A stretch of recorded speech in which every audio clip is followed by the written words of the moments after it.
giving you the real from A to Z surrounding the Dallas Cowboys. News, updates, rumors, transactions, takes, and more. So strap up, Cowboys Nation, and start your day off with A to Z Sports. Live with Will Steele. 3, 2, 1. Here we go.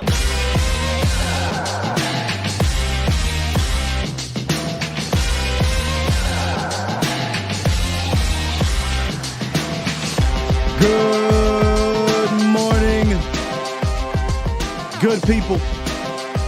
Welcome to A to Z Sports Live. We're streaming live on YouTube. And of course, I am your host, Will Skywalker. Still, boom! Let me say this, man. First off, today, we start our first installment of Hindsight Series 2023, and I say that with tears in my eyes because that means the season is over. But in this series, we will thoroughly review each position group, take a look at their season, and the future outlook of said position group. All right? For those who are new, that's how we do this Hindsight Series. We're starting with the offensive line today. I got two big questions that the Cowboys need to answer on the offensive line.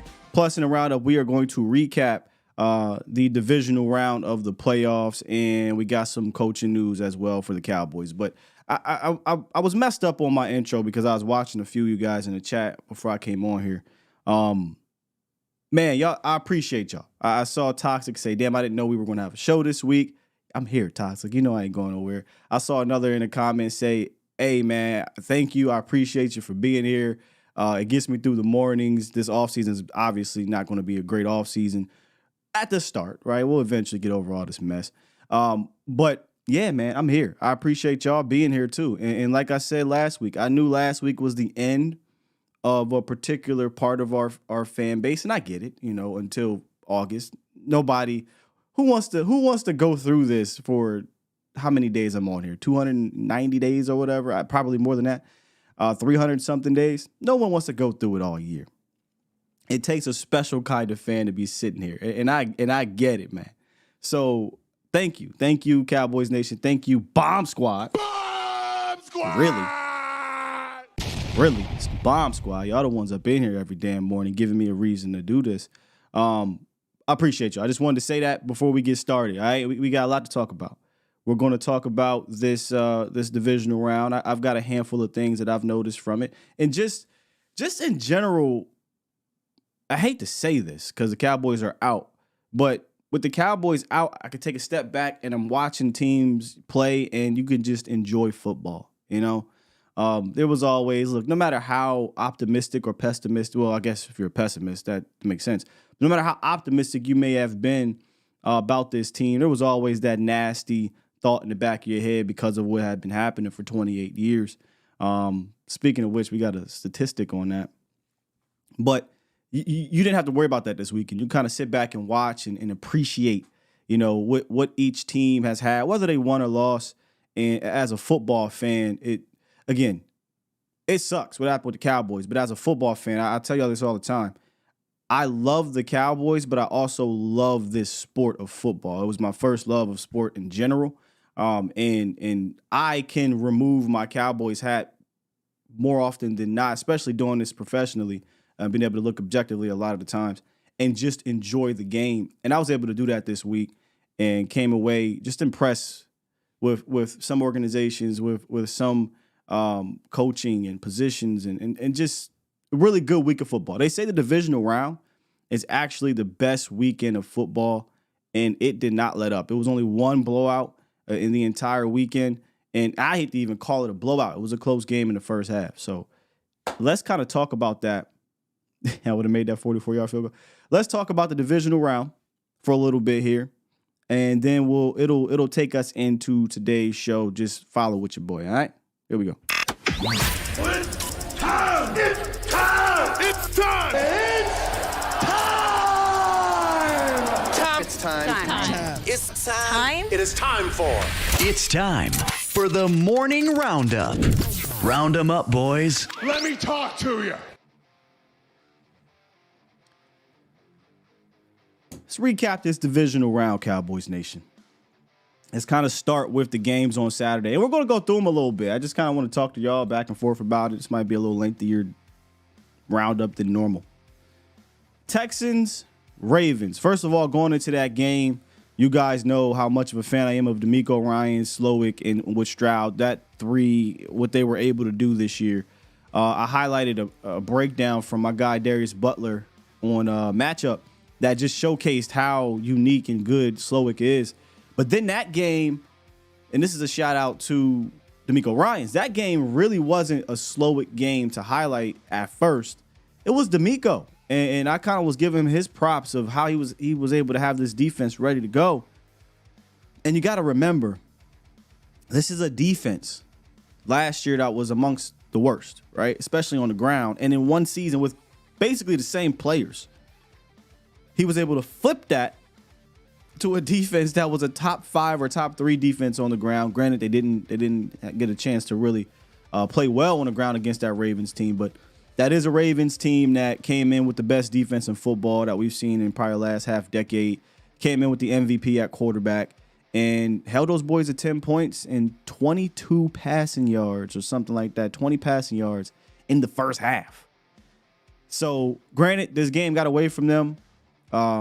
Shots out, though, to D'Amico Ryans for having those boys ready to come play in back-to-back games and turning around that organization. They've got a bright future to look forward to with that coach, a bright future to look forward to with that quarterback. We'll see what happens with Bobby Slowick. But I want to give a hat tip to them, even though they lost. But the Ravens, 200 yards rushing plus again.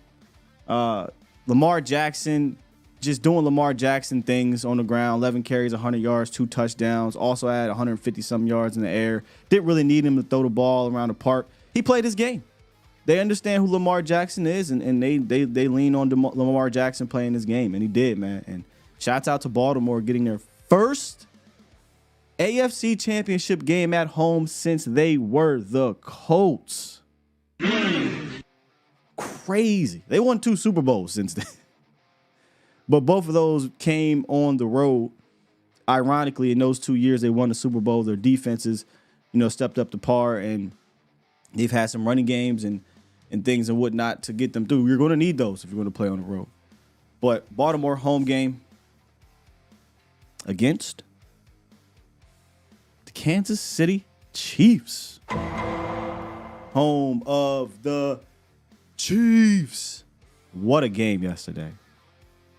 What a game. I mean, when you get Patrick Mahomes and Josh Allen in the playoffs, it just feels like you're going to get fireworks. And that's exactly what it was from start to finish, all the way to the end where you had the fumble by, who was it? The wide receiver, McCole Hardman, going into the end zone. If he scores a touchdown, that game's over. But he didn't. Gives Josh Allen a chance. Josh Allen gets down to around the 20-some, 30-some yard line. I mean, he was playing some good ball all game, playing some good game management ball, because that's what he was doing. Completed 16 passes at or beyond the line, or behind the line of scrimmage, which was the most in NGS history, Next Gen Stats history. The most completions at or beyond the line, behind the line of scrimmage. So good game plan by Joe Brady. Running the ball, using his legs, managing the game. Because sometimes you need to do that in the playoffs no matter how great you are. Then at the end, instead of continuing to manage the game, try to go for the home run shot to Sherfield, whatever his name is. Misses the throw. He was open. He missed it. He also missed old boy underneath for it. Check it down and get a first down. Maybe you get 3rd and short. Make it a shorter field goal kick for your guy. Next play, 3rd down, rolls out. Tries to go for another end zone shot. Misses his tight end coming crossing his face there. The Josh Allen, big play Josh Allen that you come to love, man, showed up and it didn't work. And it's going to put a a dent in otherwise a very good game managing, big play when you needed to have a good play. I say good play. Game for Josh Allen. Next thing you know, their kicker Bass, 44 yards, hasn't missed a field goal in that situation in his career. And he went, you won't believe this, wide right. Wide right in Buffalo. Look, I know we cursed. I know we've fed up over the last 3 decades. But I'd argue the Bills got it worse. Jeez. They are tied now with the Saints, the most wins in a 5-year period without reaching the Super Bowl. With the 2017 to 2021 Saints, 58 wins, not reaching the Super Bowl. See, I don't really be thinking about this with other teams because we're so Cowboy-centric, but gee. Not that I feel bad for the Bills. Shouts out to greatness that is Patrick Mahomes and Andy Reid going to their 6th straight AFC Championship game. Can't wait to see this matchup. Kansas City versus the Baltimore Ravens. On the NFC side, Green Bay Packers lose by 3 to the 49ers in only the most poetic justice type of way possible after what they did to the Cowboys. Trust and believe me, I have no sympathy for the Packers. None. Packers get up on the Niners and really had the Niners chasing in that game. It felt like all game the Niners just playing from behind, right? Just trying to play catch up, even though they had to lead, back and forth lead or whatnot. But it just never felt like the Niners were really in control of that game. And once again, and we'll get to a pattern that I noticed in a lot of these games, you had some good complimentary ball from the Packers. But get an interception by Jordan Love, puts the ball back in the Niners' hands, and you we'll get to the end. Then you get Brock Purdy, who was looking shaky all game, wasn't his best outing, makes a couple throws towards the end of the game, and their guy, Christian McCaffrey, who was a true MVP of that team, I don't know why it was otherwise. Christian McCaffrey goes for 2 touchdowns in that game, 100-some yards total, and scored the go-ahead touchdown. But there was time left on the clock for the Packers to get in field goal range. And what do I always talk about with these quarterbacks who have uber talented arms, y'all? I mean, Jordan Love has an uber talented arm. Josh Allen is an uber. I mean, these are guys, the Herberts of the world. These guys have stupid arms. What comes with stupid, crazy arms is sometimes stupid, crazy decisions because you have that arm arrogance.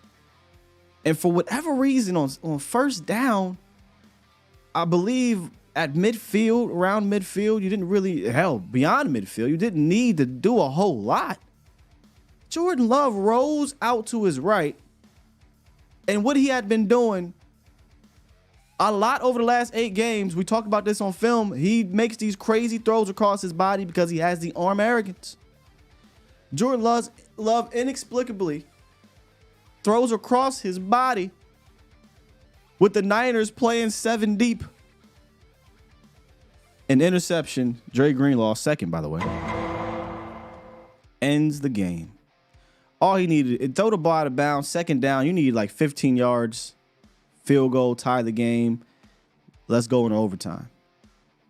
But he did his best not Aaron Rodgers, but Brett Favre impression and cost him the game. Now, nothing for the Packers to hang their heads on. They're a 9-8 team, won a playoff game, of extremely young team, took the San Francisco 49ers to the brink.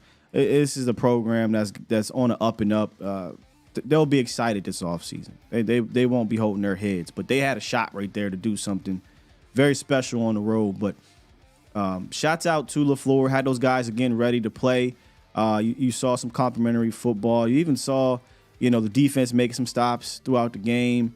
A defense that wasn't good going into the playoffs, but played 2 really good games, enough to put yourself in position, and just didn't work out for the Packers. But the Niners will move on. And who will they face? Well, the Bucks took on the Detroit Lions in Detroit, and I'll say this: I was not expecting the Bucks to win, but the Bucks put up a fight for sure. And once again, I feel like I'm sounding like a broken record here, but shouts out to the Tampa Bay organization getting those guys ready to play. You know, they came out getting a 3-and-out early on in that game. Then, yes, they threw an interception early, but they fought back in that game, and they made it a tough one. Now, eventually, Detroit, who also, shouts out to them at home, that crowd was rocking, also did what they had to do to get the lead. Detroit goes up by 2 touchdowns. Tampa drives down and makes it a 1-score game. And then, again, Tampa gets the stop to have a chance to go down and tie the game again. Then Baker Mayfield throws a pretty bad interception. But, again, I didn't expect Baker Mayfield to really go in there and do that. That's Baker, right? He's a gunslinger. He's gonna work his butt off. He's gonna fight or whatever, but he's gonna throw those. That's gonna happen for Baker Mayfield. But they fought, but not good enough. The Detroit Lions advanced to the NFC Championship game for the first time since 1991. 91 Cowboys Nation. Let me bring y'all back here real quick. And it was RJ Ochoa who had dropped I think it was a tweet about all the teams that have been to the NFC Championship game since the 90s in the NFC, besides the Cowboys and the Washington Football People. Those are the only 2 teams. And when I went and looked at it, I'm like, wait a minute. Not only are the Cowboys in Washington the longest drought of reaching a championship game, but they're the only 2 teams to not reach the NFC Championship game in the 2000s. Like every other NFC team has now reached the NFC Championship game in the 2000s. Granted, that reaches back for, Dan Snyder to not Dan Snyder, the Washington Football People to 91 or 2. The Cowboys since 95. And then you look further and you say those only 2 teams that haven't reached it were owned or are owned and led by Dan Snyder and Jerry Jones. Now, look, I get luck comes into play, all right? 100%. Luck comes into play. But I don't think that's a coincidence. You know what I'm saying? I don't know if that's a coincidence here. Now, I didn't do the math on the other side of the ball, on the other side of the conference, but just our conference. The 2 teams that have not reached the NFC Championship game in this millennium are owned by quite possibly the 2 most controversial owners in the National Football League. 2 of the most egotistical owners. In fact, one of the owners had to sell his team for how bad he was running his organization and the practices he was doing behind the scenes and the scandals and whatnot. The other owner, maybe he's fortunate that he had a guy like Jim Johnson to get those rings, and then we don't really look at it like that because, hey, we got 3 Super Bowls with this owner. But he's got a lot of scandals too. Issues with the league also. It's weird with Jerry, though, because he's got issues with the league, but he also makes the league a lot of money. I'm just saying that I don't think is a coincidence. I don't look at that and say, you know what, just dumb luck. Culture does reflect those who lead it. We are considered the corporate Cowboys, and not from a villain standpoint. We are considered the country club Cowboys, and I think it's because of the culture we've built. No matter who you bring in and out, it starts with the top, and until that culture does change, man, we're gonna have to catch lightning in a bottle.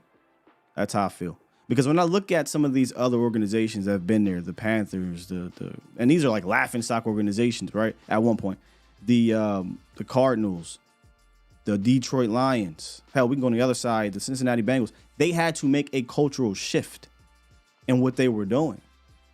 I'd argue Dallas has not made a cultural shift since 94, 95, whatever, really. Maybe one time they made a cultural shift, and that was with Bill Parcells, and Bill said, I can't deal with that. Get me the fuck out of here, dog. You know what I mean? So I just thought that was very fascinating to see. The two teams to not make it to the NFC Championship game. And for one, actually for both, it's been about 30 years. For the Cowboys, it's 29. For Washington, it's well over 30. Are owned by quite possibly the two most controversial owners in the sport. Interesting.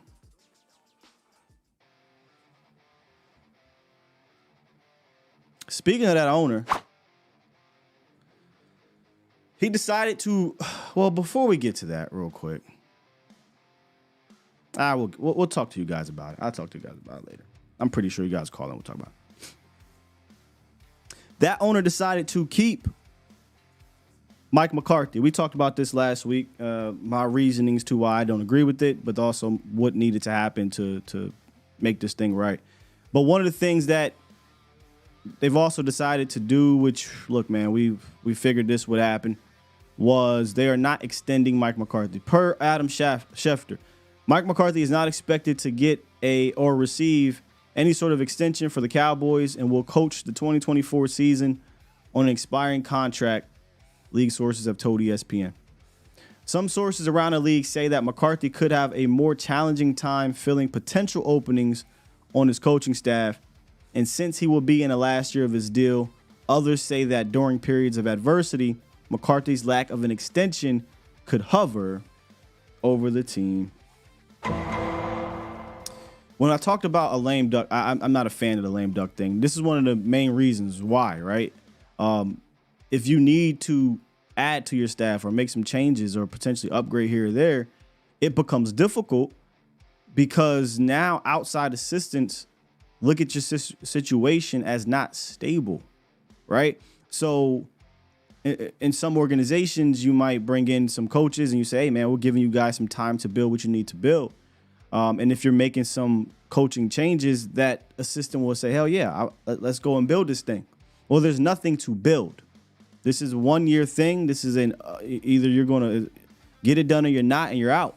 So if I'm an assistant, if I'm a quality assistant, I mean, why would I want to come to a lame duck coach?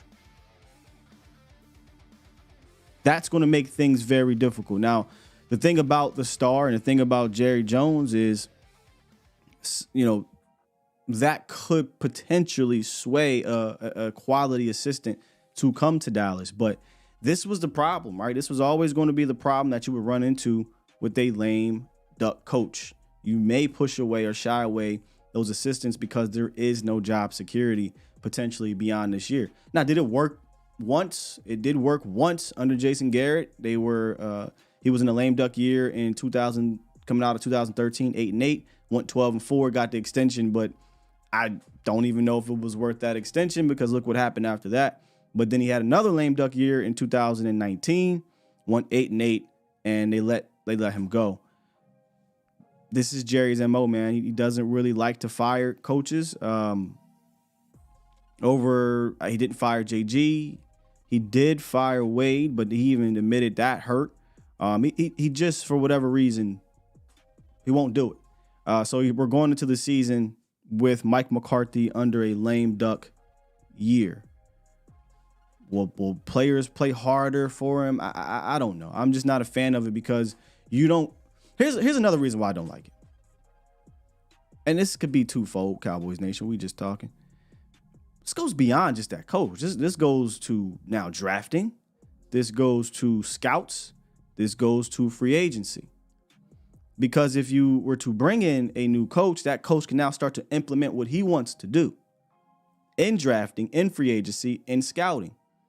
Without that, so now are we saying, hey, status quo with our scouts, status quo, how we're going to view how we look at and draft and sign free agents on offense? Okay, fine.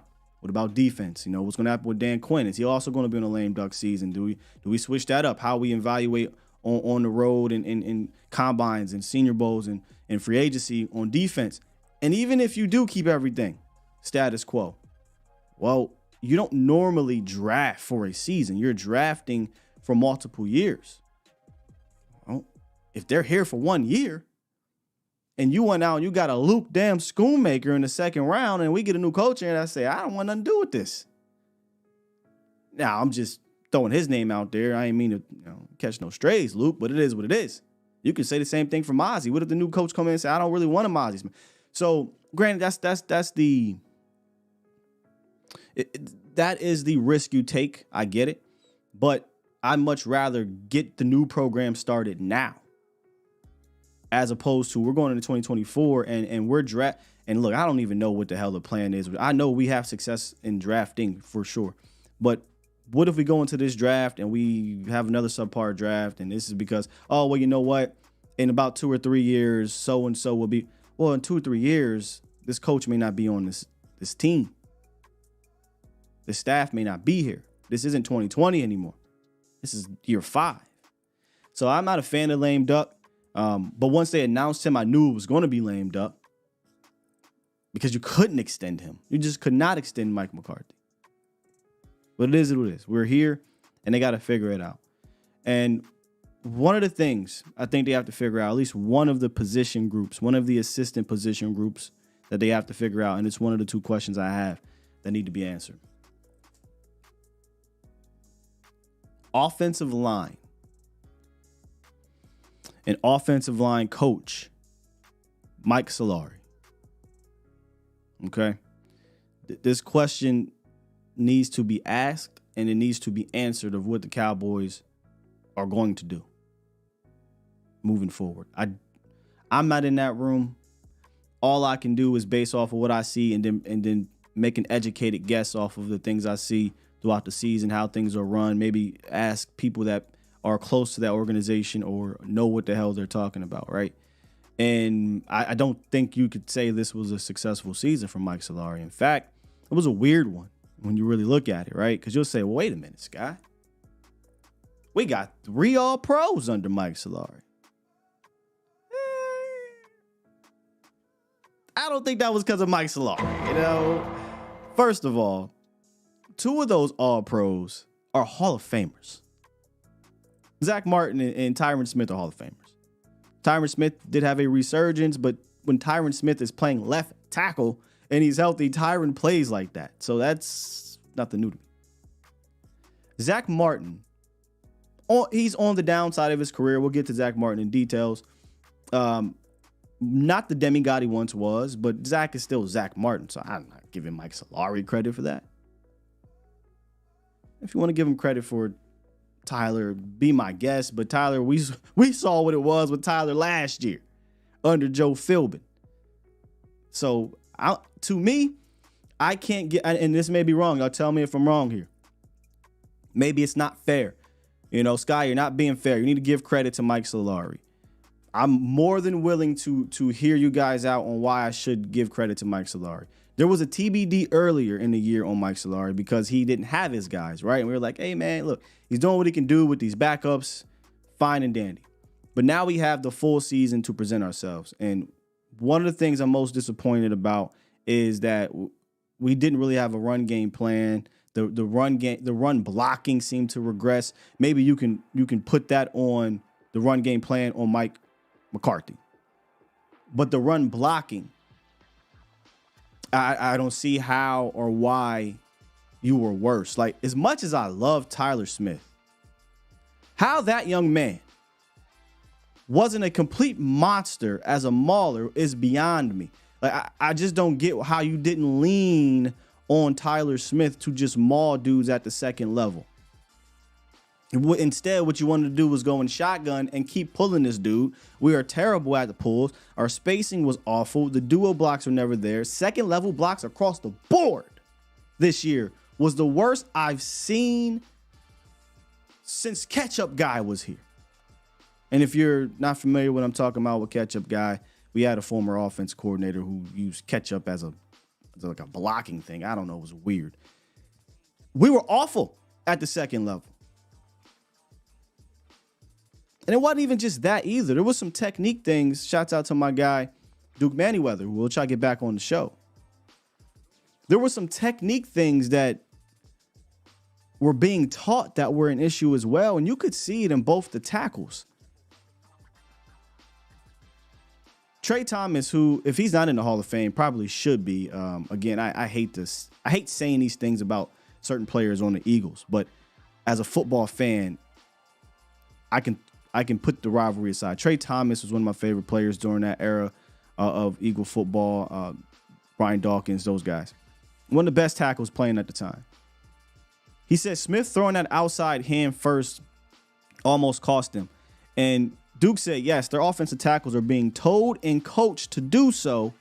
It's no bueno. It's no bueno. And Cowboys Nation, one of the things that we used to come on here, especially early in the season, as Terrence was like getting back in the swing of things, and on Vach's show and with others, kept saying, hey man, something look off from Terrence's technique. And this is what I kept saying to myself, was like, look, Terrence is losing, but it didn't seem to be like it was just all the knee. Right now, as we went throughout the season, we could tell the knee also played a part in it. But to me, his technique regressed. Like Terrence, what made Terrence a cool story was that he went from undrafted free agent with a horrible year, and you saw the improvement. You saw the technique, the improvement throughout his first 3 seasons. And I get it. You're working on rehab, your knee, it's all some mental. I 100% get that. But I was like, hey man, I'm no offensive line guru. I'm not a coach. I don't ever pretend to be on here and pretend like I know everything. I tell you all the damn time.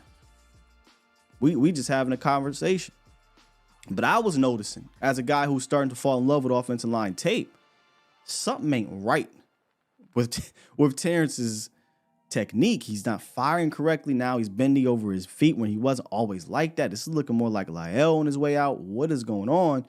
And you hear a guy like Duke who, I don't want to be in the mess. I'm not about the mess here. But he works with Terrence. I don't think Duke is going to say they're being taught and told and coached to do so without, he's close to Tyron, Terrence, Tyler, and Zach. Like he works and be honest, he works with these guys. I'm pretty sure they're like, yeah, man, this is what they want us to do. So I look at Mike Solari and I say, that's a decision that needs to be made, right? Like, you gonna run this thing back with Mike McCarthy, you got to tweak this staff. I think that's where you start. Broader says this a lot, and I agree. Your most important assistant coaching position that's not the coordinators, right? The guys calling the plays or putting the game plans together is your offensive line coach. And I thought we saw a regression here. I thought we saw a regression on the offensive line. I'm not looking at the pretty all-pro stuff. Tyron, Zach, and Tyler, man, those boys are going to be ballers regardless, as long as they're healthy. But there was a regression, I think, in the small things with this offensive line. And I need to point that out. Now, with that said, Cowboys Nation, I do want to thoroughly go through this offensive line, starting with the backups. By the way, you can call in 351-999-3787. We'll get a couple calls as we discuss more of this. So we're gonna start backwards. We're gonna talk about the backups, right? And we'll work our way back to the starters. I want to go down this list, and we'll have conversations about these guys. Okay. Let's start with the backups. We're not gonna include any of the guys on the practice squad. The guys who are either drafted by the Cowboys here or were free agent additions that played a significant amount of time. And I want to start with Matt Waletzko. We're going to work our way backwards here from my right. I'm not sure if that's your left, but my right to left. Matt Waletzko, okay, former 5th round pick. If you guys don't know, this is the Amari Cooper trade pick. Waletzko was placed on IR in August, and he wasn't activated off of IR until December 27th. That activation resulted in some cuts, or a cut, to a particular position group that, by the way, those linebackers out there this weekend was looking good, wasn't it? Something we'll get into. He only played in week 18. Okay. Look, man. Well, let's go. There was some, how can I put it here? Intrigue when Waletzko was drafted in 2022. There was some intrigue. Oh, 6 foot lanky guy. He's got some good feet. He's got some length, right? Needs to build up his strength. But then the shoulder thing happened. What do they call it? The shoulder sub. His shoulder was always popping. He had shoulder issues. Come to find out, he had these shoulder issues in college, and they still elected to draft him. And those shoulder issues have popped up the last 2 years. Why on earth would you draft a guy knowing he has these issues? Is beyond me. And then continue to keep him around is beyond me. But they did so, okay? Matt Waletzko messed his shoulder up again in the second season, went on IR, came back, and just pretty much just was there. I'm not going into this offseason with Matt Waletzko in my mind. He's just there to me. Okay? So, look, we'll see what he does in mini camps and training camps and things like that. And we would hope that we see growth. But for me, he's nothing. I move forward as if he does not exist. That doesn't mean that if he starts showing up, you treat it that same way. But you can't go into this year banking on, hey, Matt Waletzko is our future at the tackle position. Not doing it. Awesome Richards. Talented kid out of UNC. He was our 2023 fifth round pick. He ended up playing a handful of games, especially early on. He played in 3 of the first 4 games, about 5 to 10 snaps in each of those games. Showed some promise in doing what he did, but at least he has some snaps. Well, let's go. Not much snaps this year.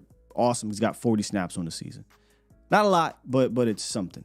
Most of those snaps came at left tackle, but he did get some at right guard and left guard. So we've seen that versatility, and that's something that Solari spoke about. And honestly, it just seems like it's going to be something the Cowboys will value and prioritize up front. They want a lot of versatility in that room.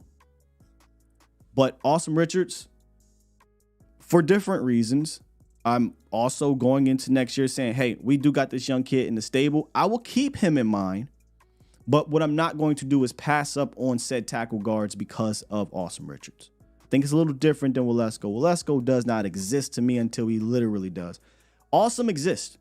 I'm intrigued to see offseason peanut butter Awesome, second year Awesome Richards. I think there's something there for the kid.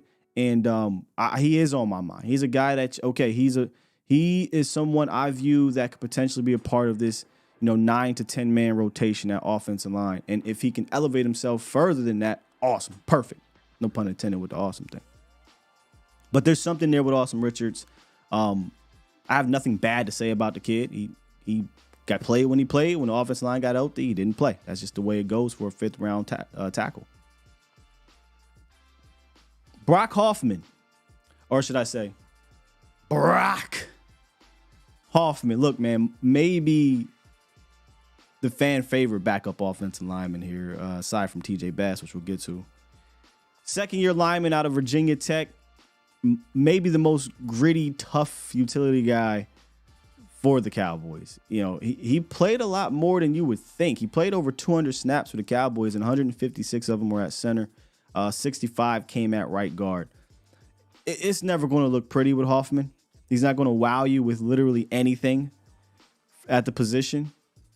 But he's a tough as nails, bring your lunch pail to work, hard hat, gritty, brings an energy to that room. The locker room, loves this kid. I'd welcome Hoffman back. Not where I meant to go. I'd welcome Hoffman back, y'all. If for anything, to bring something to training camp, he'll bring some energy to training camp. He'll give you something decent to fall back on if you don't, prioritize the center position. We'll get to that on the second level of this. If you don't prioritize a position. But, Brock, every time he got in there, I wasn't expecting Brock Hoffman to be an Pro Bowler, or even a solid starter, but I thought he always did a decent job. You know what I mean? He played tough. He's a nasty player. He's not going to move guys all the time. He's not going to be the most technical sound. But again, we're talking about a backup utility guy, backup center / guard. So I'd welcome Hoffman back. Sign him to another 1-year deal. Let's get him in here to training camp, and let's see if he can improve another season under the Cowboys. But I thought Brock Hoffman played about as good as you would expect a guy like Brock Hoffman to play. Again, much like the other three, though, I'm not moving forward saying, well, we're not going to do X, Y, Z because we have Brock Hoffman, though. I want y'all to understand this is no disrespect to these guys. It's just that if you have the ability to upgrade, I don't think you say no because of these guys, right? Chuma. Oh, Chuma. Oh my God, bro. Oh, hell no, man. What the fuck, man? Get your ass on, boy. You get your goddamn ugly ass on. That's wrong. That's wrong, man. Look, let me start off by saying this with Chuma, okay? He's a free agent addition. He signed 1-year deal for the Dallas Cowboys. Was getting whooped at training camp. I didn't even expect him to survive. Chuma survived training camp. He ended up having to play, right? He had to play, and for the most part, Cowboys Nation, you know, Chuma battled. He ended up having to be that revolving door of, okay, who's up next when Tyron Smith gets hurt, right? Like, he was that guy this year. We've done this for 7 years in a row, it feels like, with Tyron Smith. It's Byron Bell. It's whatever revolving door of a tackle that you can think of. The Cowboys have done it for like the last 6 or 7 years. And here's my thing with Chuma. Like I said, I will give him a hat tip. It is not easy to replace a legend when you have to step in. So on his way out, Chuma, appreciate you, sir. The key word, though, is on his way out. I am not looking to bring back Chuma. And I know there's going to be people in this chat like, oh, this guy, man, if you ignore the 10 times he completely forgot where the hell he was at. Chuma, he was okay. I can't ignore it. I can get by with physical attribute. Like, if you are physically, sometimes you are an issue, that's fine, right? Like, you can get stronger, you can get better from a mental standpoint, and that will help you physically. You can get help. You know what I'm saying? I can work with that. I can't work with you completely forgetting that you're playing the game of football every single time you go out there. It ain't no. Hit the wrong, hit the button. Can't do it. And it felt like I didn't always point it out here. I didn't. And a lot of the times it was on Vacha's show, we would bring it up. But every single time Chuma had to start, you go through and you look at some of these plays and you're like, bro, why are you letting the best pass rusher on their team completely block free? Bro, how did you forget that you didn't recognize this is a stunt and you just said, forget this dude. We just gonna ride the tackle, pause. It was just too many times. I'm just sitting here like, Chuma, what the are you doing? And then it would cost us, right? Damn, here's a sack. Damn, if this doesn't happen, this is a touchdown. So I can't, Cowboys Nation, if y'all will welcome Chuma back, let me know in the chat here. But I'm goody on moving forward without Chuma Edoga. Now here's what I will say. I'll keep his name in the Rolodex. I'll go through the draft. I'll go through free agency. I'll go through the second wave of free agency. And once we get around right that week before training camp or month, whatever it is, hey, man, we done struck out. We couldn't go get one of the best swing tackles. We didn't draft one for whatever reason. Hey, Chuma, you still there? And I'm pretty sure he will be. You pick up the phone, you can call Chuma Edoga. But I'm not saying this just to be funny no more, like to be serious right now.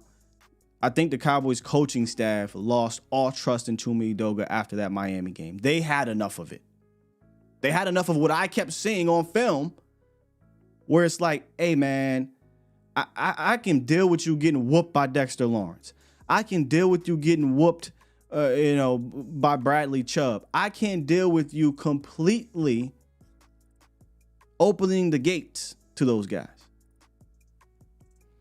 So after the Miami game, you go into week 18, you have some injuries up front. Zach Martin is hurt. I think Tyler was out that game. You had some decisions to make. And instead of going with Chuma, they rolled with Brock Hoffman and TJ Bass. So to me, I think the Cowboys coaching staff was like, we're good here. We'll wipe our hands clean. Hey, we're going to obviously take him in the playoffs, but that's not a guy that I'm going to throw out there as a starter anymore.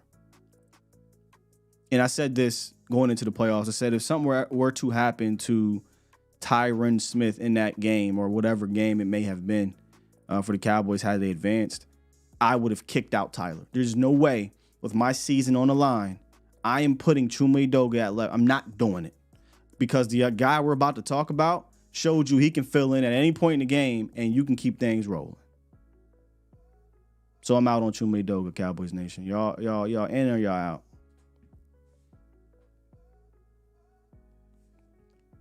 In or out? ADP, I saw some of the same stuff though at guard, to be honest. If you go back and I get it, man. It's early in the season, but I just don't trust him mentally. I don't trust him. I don't care if he's a guard, a center, a tackle. I don't trust him mentally. And I can get a better guard than Chuma Edoga. I can go get me a better guard. So I keep him in the Rolodex. Sure, right? Hey, we get to June, we're on that break. We haven't addressed the position. I'll call Chuma. But if as a front office, as a scouting department, whether it be draft or pro player personnel, if I can't find me an upgrade on Chuma, we got bigger issues than Chuma. We got bigger issues than Chuma, man. Most people out. Slim said I was never in. Toxic said he will be our first free agent signing. That would shock me a little bit. I honestly would if we're going to keep a guard, and we're not going to put Austin Richards at tackle, I tell Austin, man, put some off-season peanut butter on. Let's roll. I'm not bringing Chuma back, man. Dude was just wasn't there mentally, and at the worst point in time. Austin Richards, you put on 10 pounds and let it roll. Ain't doing it. I'm out. Let's move on to who I think is easily the best Cowboys reserve this season, man. TJ Bass. TJ Bass comes in out of Oregon. I think he was gray shirted not in Oregon. I think it was a program before that, but he had a very interesting way into the league, right? And when we did and we'll do this again, but we did our undrafted free agent spotlight. We talked about TJ Bass, and one of the things we kept talking about throughout the spotlights were, there's not a lot of rookies that are going to be a shoo-in as a UDFA to make this team. And there's even slimmer rookies who are going to be a shoo-in to have an actual part of this team. Offensive line wasn't one of those. Offensive line was, hey, look, if you show something, there ain't enough on this team from a depth standpoint where it's like, hey, you're going to have a tough time. And TJ Bass, as a tackle at Oregon, showed some traits that said, hey, man, if this young man comes in and shows out in camp, this guy's going to make the team. And not just make the team, but he'll have an opportunity to play because injuries happen. What happens, we get to preseason and TJ Bass looks pretty damn strong. When I say strong, I mean his performance. Earned his way onto the team, earned his way as a backup, and next thing you know, boom, TJ Bass is playing a whole lot for you.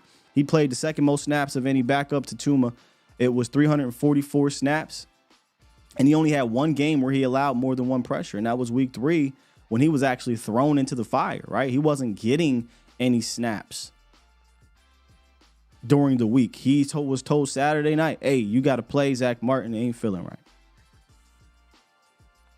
And he was way better than Matt Forniak.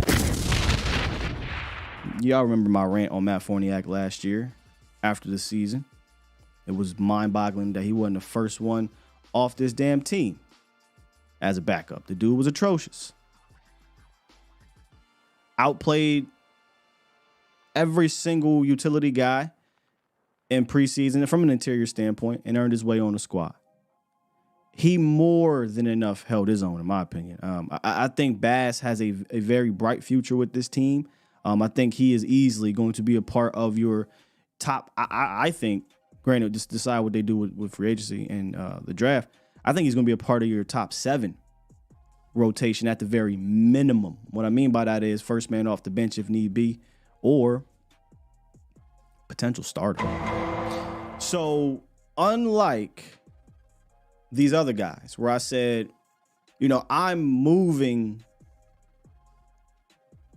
with the thought process of, I don't want to say they don't exist. Matt Walesko doesn't exist. Chuma's out the door. I'm not doing anything. Brock Hoffman doesn't stop me. Awesome. I am thinking about Awesome. I'm like, hey, I got Awesome here. Let's see if we can build him up. Same way with TJ Bass. So when I go into what are we doing with the offensive line, our reserves, what are we doing? I'm looking at Awesome Richards, TJ Bass. Like these guys, I want them to be a part of my future. That's only 2 guys, right? So you can draft, you can sign, you can do a whole lot of other things. Those 2 guys, I'm saying let's see if we can make them a part of our future in some way, shape, or form, whether it be a starter or whether it be as a role player. I think Bass has the ability to work his way into it. I think one of the things me and Voch were talking about when we were saying, hey, Bass and Hoffman could be, like your McGovern and I forget who it was, the other guy. I said, I think Bass can be your McGovern. Remember, McGovern comes in, he's a backup, he gets a chance to play a bunch, and now he became your starter. That would not shock me if TJ Bass kind of developed into that, right? Maybe he doesn't start next year, but I think he has the potential to be a starter. And one of the things that impressed me coming out of Oregon, that impressed me in preseason, and that I think carried over into the regular season was TJ Bass's awareness. If you go back and you look at some of the film we talked about on the show way back in like August after some preseason games, and kept saying, hey man, for a rookie, he had a high IQ. He's very aware. Stunts don't seem to trip him up. He can get to the second level with ease. He's very aware. He knows how to be a help guy. He obviously plays with tenacity. There's something to TJ Bass in his raw traits. But one of the things that I said, okay, what does he need to get better at? I didn't think that he was particularly good at the second level. He can get there. But far too often, he's either too fast getting there, so he's OC. His technique breaks down. Hands get wild. It's not a physical thing. It's just probably more he has to do with that from an interior line standpoint. But you saw the tackle stuff, though, come to play. Hey, man, this stunt don't do nothing to me. I played tackle. I know stunts, So when I think about that, high IQ, can be a good help guy, can deal with stunts. I think he has a good anchor.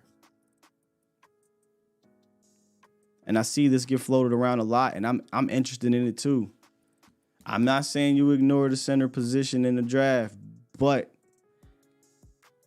I take a look at TJ Bass at center.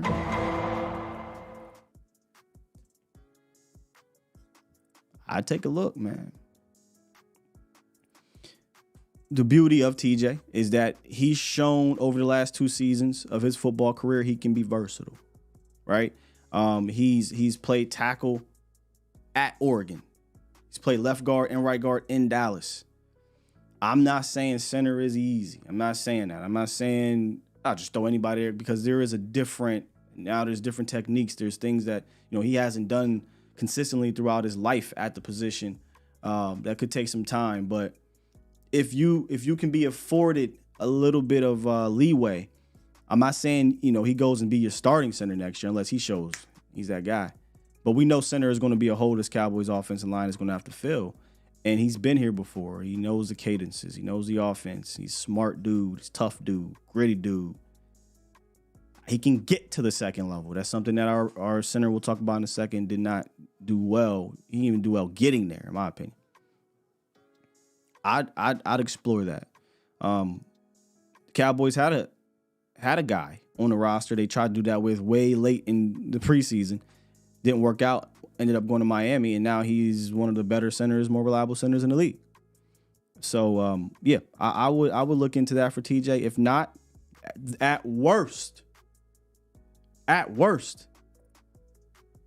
he's a utility interior guy for you. So it's kind of, I'm for it, is all I'm saying. I'm for it. How are we feeling, Cowboys Nation, about our backup offensive line, their play throughout the season? How are we feeling? What do you want me to talk about, Trips? Let me go up. Linderbaum. Look, man, Linderbaum was that one, Trip Aces. That was the one. You know, we were talking about, was this 2 years ago now? There was, for me, in the draft, there was only one center I was willing to take at that time, and it was Linderbaum. Now, the Cowboys got Tyler Smith. I'm about to complain about that. Tyler Smith is an all-pro. Tyler Smith is fantastic. But, yeah, Linderbaum was the only really one for me. At that, if we were going to take a center, he was him. If not, don't waste your pick, in my opinion, on a center. You had other things you need to take care of.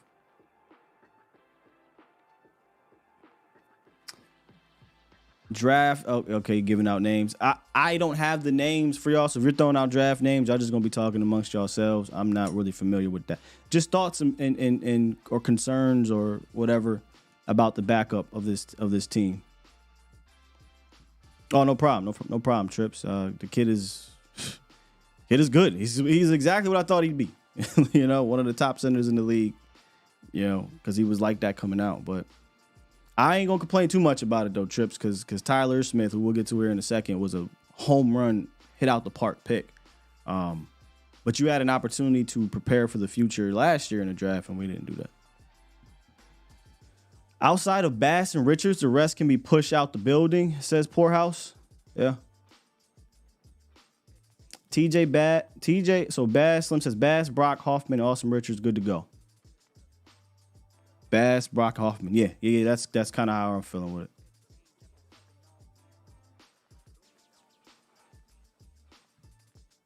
That's how I'm feeling with it, man. All right, before we switch gears,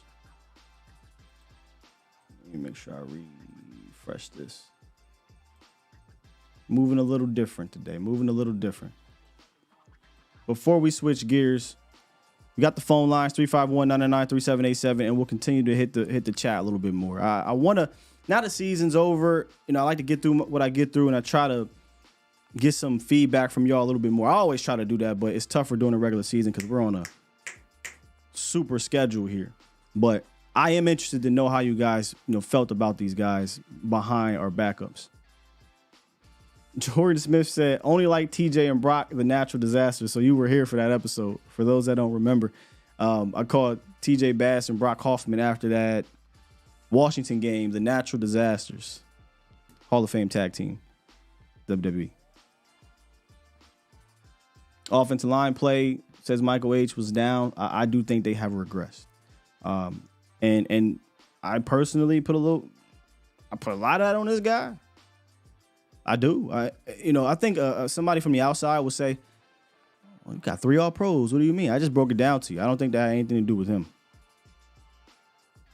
I don't. Let's talk about these starters. Because this is where it gets a little interesting.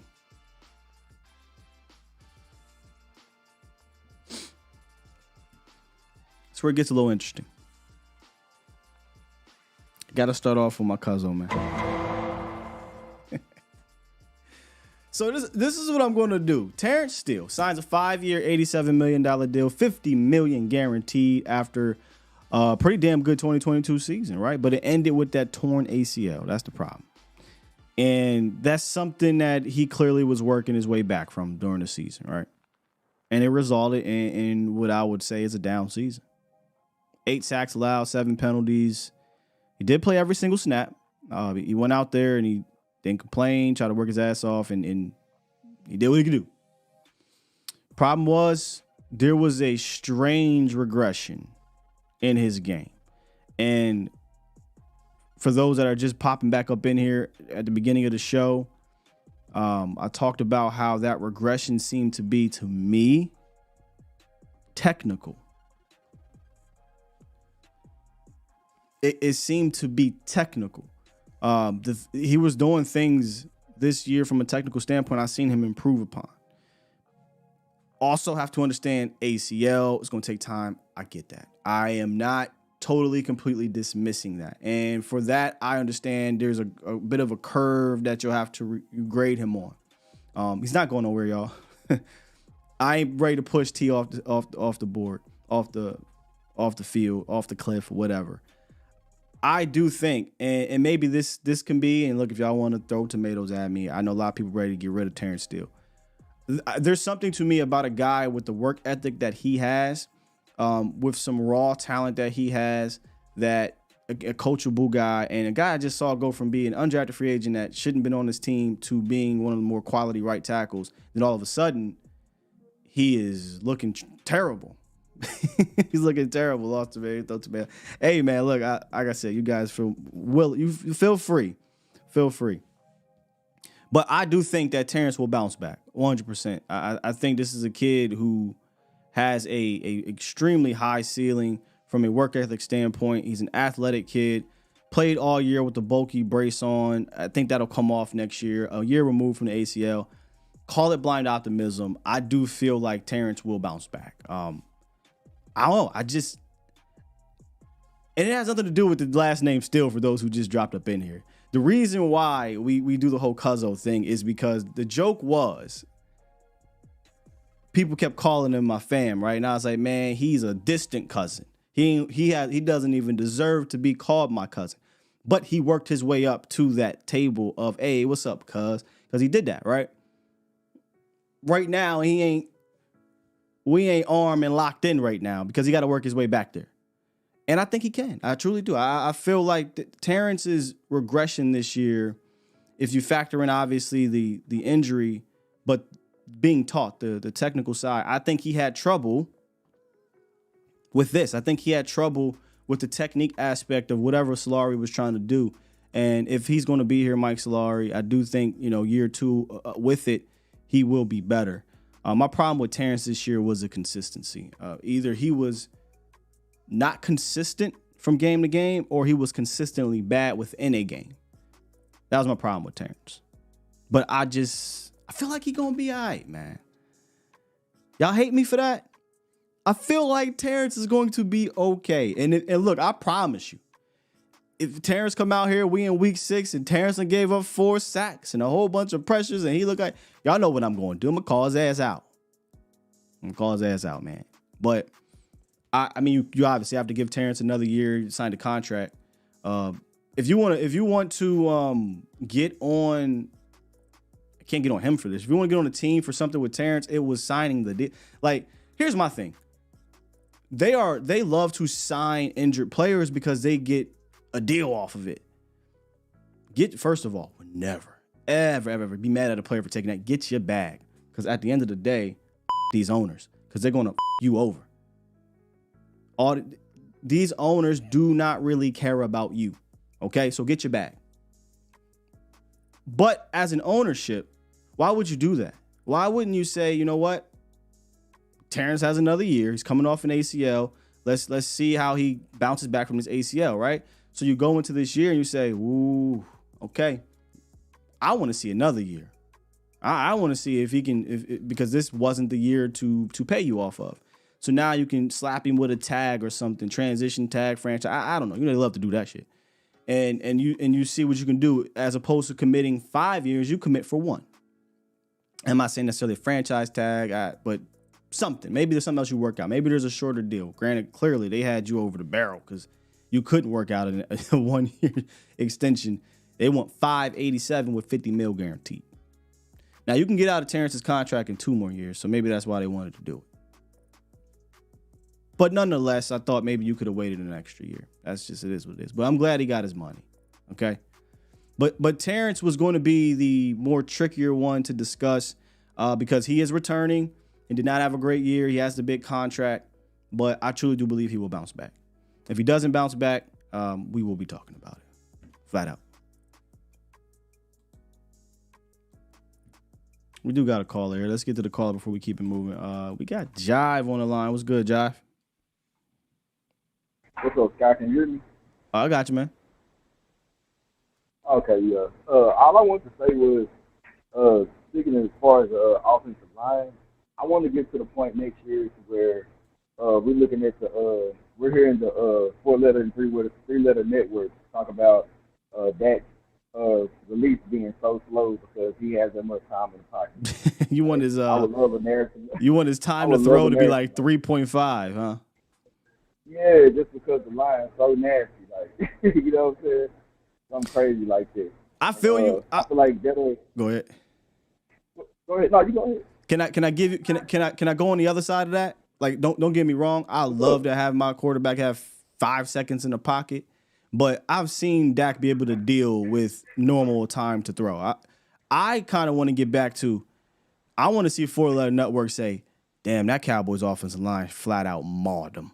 That Cowboys offensive line was leaning on these boys all day. Did you see Blake Corum rush for 120 yards? Did you see, so-and-so, have these lanes? I kind of want to see that because I've seen for the last number of years Dak be able to drop back and throw. What I haven't seen, especially in the playoffs for the last number of years, is, hey, Dak ain't having a good game. Let's go ahead and turn this thing around, hand the ball off, and we can go ahead and get 2 touchdowns from our running back, Christian McCaffrey. We can go ahead and get 150 yards from our running back, AJ or Aaron Jones. Yeah, I mean, I haven't seen that jive. So give me an offensive line that can come playoff time. We can say we can run the ball a little bit. No, I definitely agree with that too. Main thing is I just want to. It's like I want a team full of Tyler Smith mentality. I don't know if I said that right, but no, I know what you're saying. You want 11 Tyler Smiths out there on offense, yeah. At least with the mentality of Tyler, because I mean, even if you don't have the talent, like he said, you might get beat a couple times, but when you do get beat, the guys on the other side are gonna be like, oh well, I know I'm about to get punished now. Like I want them to take it personally. Like look at the passion that the fans have, and take that and translate it. Now you got to put the work in. You got to be some man at the end of the day. That's kind of all I want. Line has to be nasty and address running back, like please, and linebacker. That's all. Yeah. Them 3 simple fixes. I feel like we'll be a whole different thing. We have a solid base already. I mean, Oh yeah. You're not working with a bare cupboard here. Not at all. But you need to instill, I want to say, a different mentality. I mean, because Tyron's been around, Zach's been around, but I think there was a bit of an annoyance last year in how they did things, and then this year they didn't really show that. But I could see that, man. These boys just don't seem to be as smooth as the past. And I know we got the names and we got the accolades, but if you watch the team like we watched the team all year, there was something missing up front. And for me, it was run game, and it was run plan, it was run blocking. And I do think that does start with, like you said, you want nasty, it's the mentality, the attitude, etc. And it's weird because Zach Martin came out in the offseason, yeah, man, Mike Solari is going to give us the edge. Where the is that edge at? Exactly. I ain't seen I heard I listen to y'all all the time. I don't call all the time, but I'm always listening to everybody, you, boss, Foot, Rome. I listen to everybody vibe. Like Foot said, he said everybody likes the cool teachers, but you remember the hardest teachers. So that's kind of how I feel about it too. Which Mike Solari comes from the old school. I can't imagine Mike Solari in there, who's 87,000 years old, is cool. You know what I mean? That dude, he don't know nothing about no tic-tackers and no snap face. He don't know nothing about that. What is Twitter? He don't know what's going on out there. You know what I mean? So, I can rock it. you know, so, but Solari, he might have been another Sleepy Joe. You know, Joe Philbin was old. Solari was old. I'm not saying you gotta go out and get you a 24-year-old that know about the tic tackers, but you do gotta, you know, get somebody in here that could bring some damn energy. Solari, for all we know, might have been sleeping these damn meetings. Hey, coach, Man, that's wake up. Tim and Jerry, them both pop-offs, man. Them his grandkids, man. They hard on the boys. Yeah. You gotta bring the fatherhood in there, man. This dude was coaching Mike's with a cool this dude uncle. was coaching with Tom Landry, bro.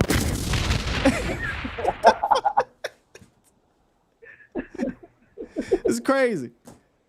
Yeah, man. Appreciate the call, John. Good stuff. Hi, man. Yeah, man. I don't know. I'll tell you this. I'd be looking elsewhere, but again, here's the problem. Willie T said, "Bring back Mark." I love Mark Colombo. We're talking about attitude, boy. I don't know what Mark Colombo's doing nowadays, but here's my problem. And this is the weird thing we're going to be involved in over this next 7 months. Well, I wouldn't say that because by that time we know who we are. Over the next 2 months, who coming in here on a 1-year deal knowing you got a lame duck coach? My hope is that there's a guy out there from one of these trees, one of these run game coordinators. We'll see what happens in Cleveland. Will Bill ever come back? I doubt it. Bill's probably, when I say Bill, y'all, Bill Callahan, is probably feels slighted about how they did him here. They did him dirty. Is there going to be a coach that says, you know what? It's the star. It's a chance for notoriety. It's a chance for me to build my resume. I'll come here. That's my hope. Right? I hate living. Y'all know me. I hate living on a hope creed. I like living on a. We wish a naysayer would. You know, that's the creed I like to live on. But we hope they not sitting in 4 and 5. We hope that we can go ahead and get one of these quality offense line coaches that comes with a run game plan to help out McCarthy's sorry ass run game plan. I don't believe in it, though. I feel like we're going to be running this thing back with Solari. Just saying.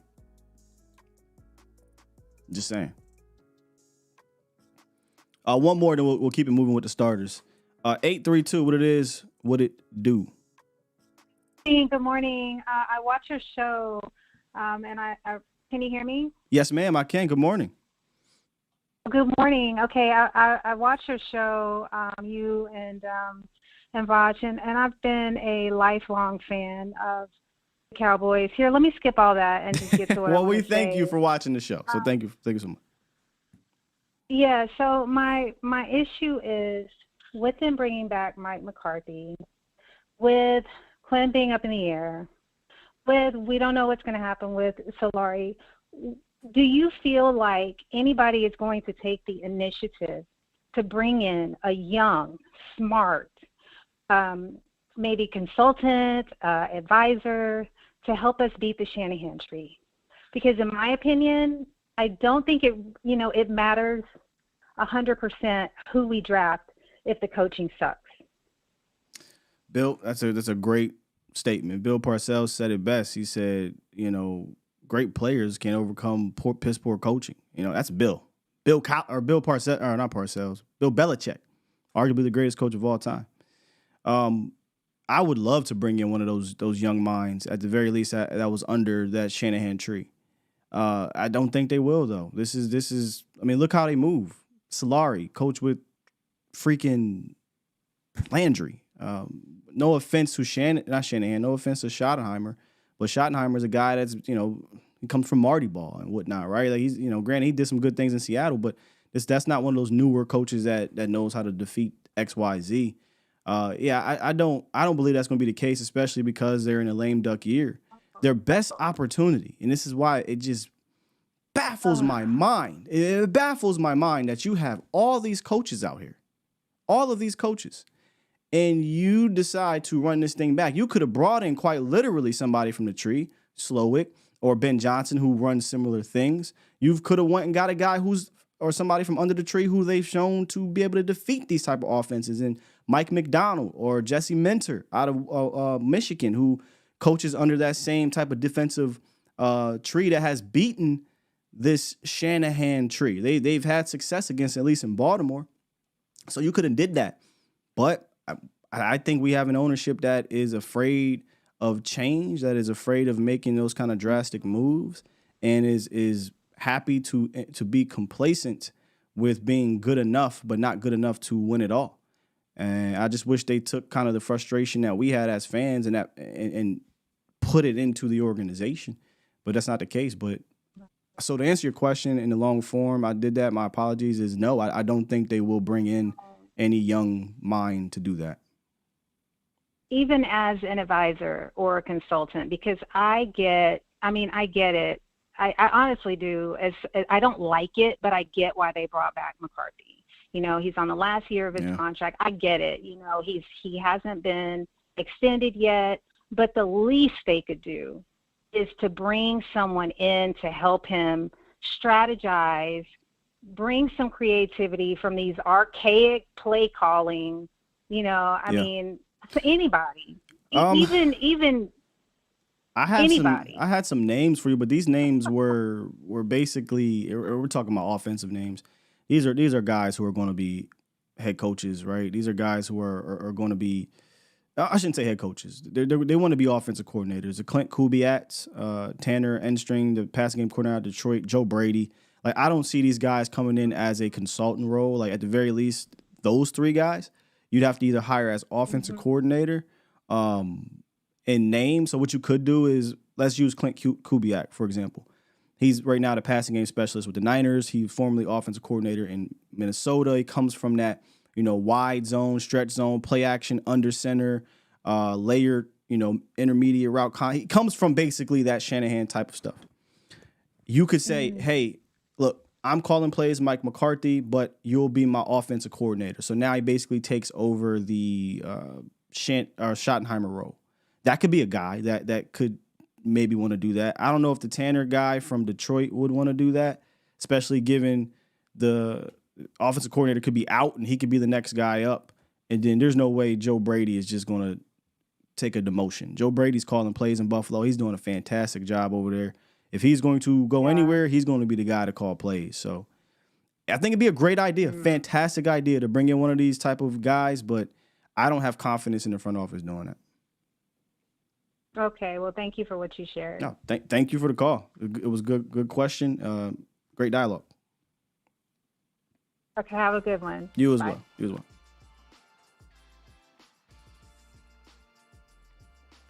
I would love it, man. I would love it. Yeah, I'm somebody say whoever installs it calls it. One of the most disappointing things about it, and maybe this was just naive of me. A lot of people were kind of preparing Cowboys Nation for McCarthy's nonsense. And maybe that stretch in the season after week 6. And then I'm going to be honest with you. What they did against this is what blows my mind. My bad. Just getting worked up again. They did none of that they did in Washington at home against the Packers. None of it. Maybe I was naive, thinking that McCarthy would get into the playoffs and he'd take these things he's learned, being behind, not calling plays with Kellen calling a play. No, he went out and did the same shit.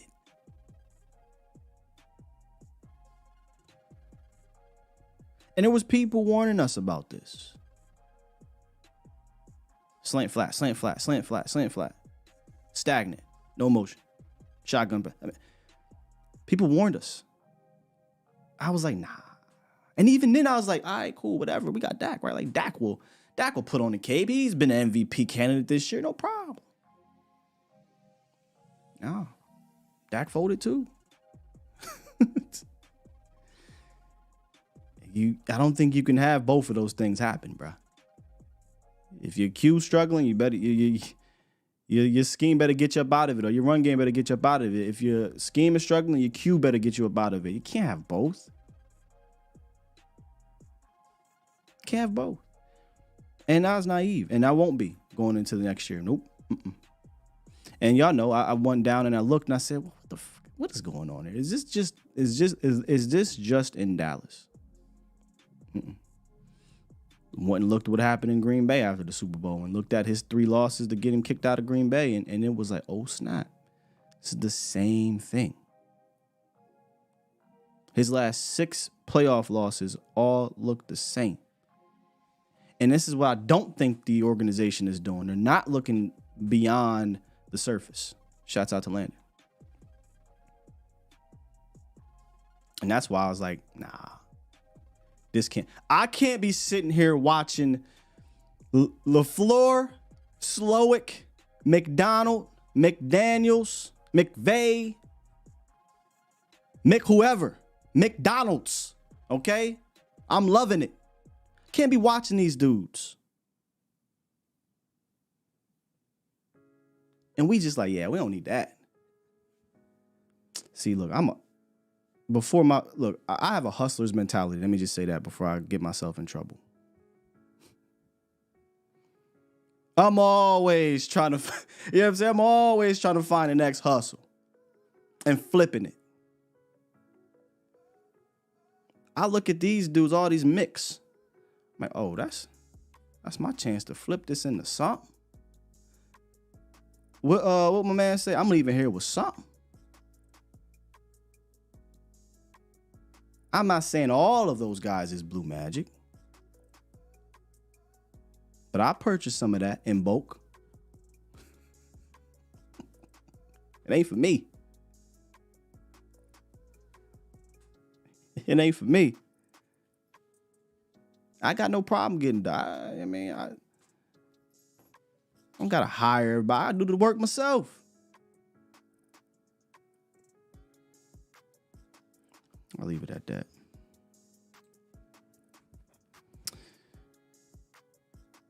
Zach Martin.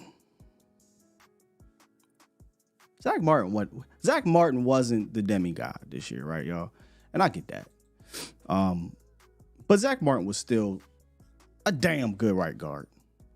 He reworked his deal before the season, the whole holdout thing. He got a guarantees 2 years, $36 million. So he's going to be here this final year. He got what he wanted. I don't think we're going to have to worry about Zach Martin retirement. You don't sign the 2 years and get guarantees over the next 2 years to be gone. So Zach will be here. Was he his Hall of Fame level self? Nah, I wouldn't say that. I would say, sure, he might have been a Pro Bowler. Was he an All-Pro? I don't know if he was an All-Pro. I think he was a Pro Bowl level player. I don't know about All-Pro. I could be argued. You can argue if he was, if not. But anyway, the point being, Zach Martin is still a very solid foundation for the 2024 season going into it. With that said, though, I know he brings the stability. He's the leader in the locker room there. He's going to be a guy that's going to give his 125% when he's out there. I do think you have to start thinking about life without Zach Martin, right?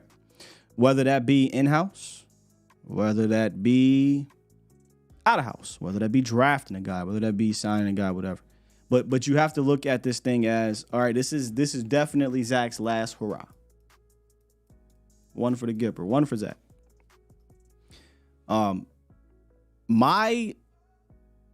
What I would do is draft a guy. I would draft a guy, and it doesn't have to be in round one. If one guy falls, if he falls there, hell, he falls there.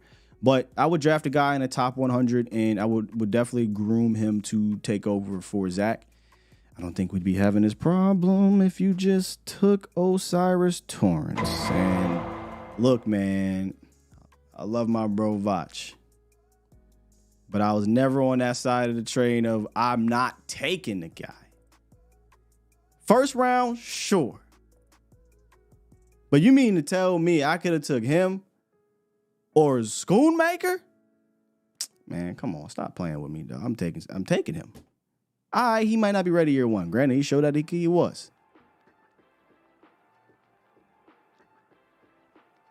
I could have fun. I could key and he about the dude, but there is no doubt in my mind I'd rather have him than Schoonmaker on this team. Yep. But it is what it is. It is what it is. That's water under the bridge. You would have had your Zach Martin replacement. At the very least, he would have took over. If not this year, next year. Hell, you might have been able to. We ain't gonna go that far. Nonetheless, I'm drafting the guy in the top 100, and we rolling. We gonna groom him to be Zach Martin's replacement. That's where I would go with it. As for Tyler Biadasz, though, he's in his final year, or he was in his final year of his rookie deal, and he regressed to me. Some will argue, hey, maybe he was playing on a bum ankle. Maybe Tyler's ankle wasn't right, and that's what caused him to not look the same. I can't call it. All I do know is that I have not seen him struggle to get to the second level and attach himself more in any other year than this year. You know, I get on the coaching staff, and I will, because I thought our run game plan was piss poor. But when we needed to climb and he did not do a good job at that. And that was one of the things that he was known for, right? Like, get out in front, use his athleticism and whatnot. It was bad, man. It was so many times where it's like, man, if he just attaches to his guy here, there's a bigger run to be made. Gave up more sacks this year than he did in the last 3 combined, it felt like. A ton of pressures. Just wasn't Tyler's best year to go into free agency for the Cowboys. Another team will probably gladly take Tyler, because centers, and that's the thing about centers, is if you look at it from if you look at it holistically, right? You step back and say 32 centers, you look at Tyler Biadasz, he's probably in the top half, 100%. Probably in the top half. But for Dallas, time to move on. He's going to get paid. This could potentially be a McGovern situation where McGovern, it looked like he was doing fine in Buffalo, but you weren't going to pay McGovern top of the market guard money, especially if we're moving Tyler Smith in the guard. You're not going to pay Tyler Biadasz top of the market center money when you can go draft a center, right? So we talk about drafting Zach's replacement for the future. I think you draft Tyler's replacement now. And you just roll with it. I'm drafting him now. I don't know nothing about who's out there, y'all. I haven't turned that page yet. I'm going to be completely honest with y'all. One thing I'll never come on here and fake the funk about being is, oh, I'm draft guru. You know the other. I'm the guru. I ain't none of that. Like, I get the information, I study it, I give you my opinion on said information, and we'll see what happens. Once I do turn the page and we get to O-line and we get to centers, I'll have some names for y'all, and we'll talk about it. I know the cat out of Duke is one of the guys that a lot of people are talking about. And hell, I'd love it, right? But we'll get there. But I'm definitely looking at center, and not just the top 100 for me, possibly top 3 rounds. And we got a lot to go, but getting ahead of myself. But center is definitely up there, 100%. Taking one early, and let's see what we can do. And we got Tyler Smith.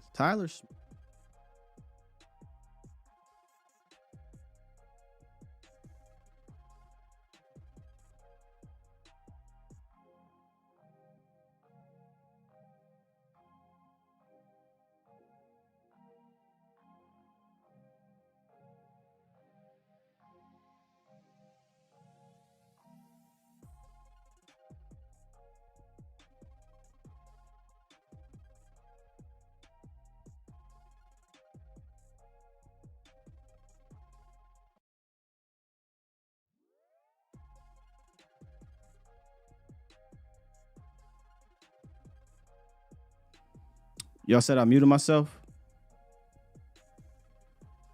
1 second, y'all. I think I know what happened. Give me a second.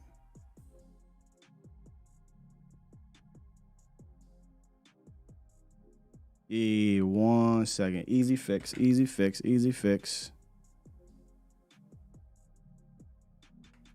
Y'all got me now? Yeah, y'all got me now. All right. Now, what I was saying was, clap it up for Tyler Smith. That's what I was saying. I got to clap it up for Tyler Smith, man. He's just an impressive young man. We got one of them ones. I couldn't be more excited for his future. And we tend to get one of those ones, right? Zach Martin, Tyron Smith, Tyler Smith. Missed the first 2 games of the season because he got hurt in practice, I think, the week leading up. Came back and played all 1,037 snaps at left guard. One of the positions, if you remember, a lot of us who were talking about the pick were, hey, man, we really think he could be a mauler, a beast, a Pro Bowler, all pro, whatever at guard. He worked his way up to being a good tackle, and he did that. He showed year one, played most of his snaps at tackle, y'all. Look, man, he looked good at tackle, too. He had his struggles, but I thought he was eventually going to be an all-pro at tackle at some point. But I felt like he could be an all-pro now. And with his versatility, left tackle, left guard, I was even conflicted, man. You know, I'll be honest, I was conflicted. Like, man, he showed he can go out there and hold it down, but damn it, he's looking like this at guard. What do we do? I'm 99% sure I want to keep him at guard. And that may flip. You know, it may flip. But I'm 99% sure I want to keep him at guard. He's an all-pro guard, a mauler. I think with a better plan on the offensive line, he can be an even better guard at the second level. You can start doing more things with him. I honestly think, I don't think they used him enough. I mean, his athleticism, his ability to get out, man, I'd have been. You see how they use now, granted, it's a tackle, but it is what it is. You see how they use the cat in Houston, how they use the left tackle in San Francisco. Like, get this dude moving. And when I say move, y'all, I ain't talking about that whack ass pull that we do. That pull is so garbage. It's atrocious. There's no spacing. It's awful. Instead of pulling opposite, I would just have him pull same side. Let him get him out. Look at the teams. Again, I'm getting worked up because I'm just watching these other teams. I'm like, they're not doing anything difficult. Look at these easy buttons. Look at these pin pulls at Kansas City and Buffalo and Green Bay and San Fran. Just flat out simple pin pulls. No, instead what we do, and I don't know why I go and I watch the film and get myself worked up. I watch that, the Niners or the Green Bay game again.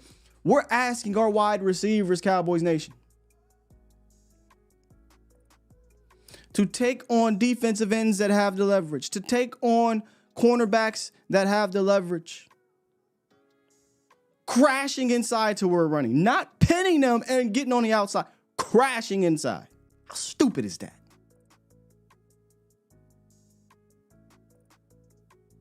You want to go look at some of our best runs on the outside? It's pin pull. It's wide receiver, pinning the defensive end, Tyron and Tyler getting outside. You don't get bored of profit. How many times did you see pin pull in the playoff game? How many times did you see it against Buffalo? How many times did you see it against Miami? How many times did you see it against, you know what I mean?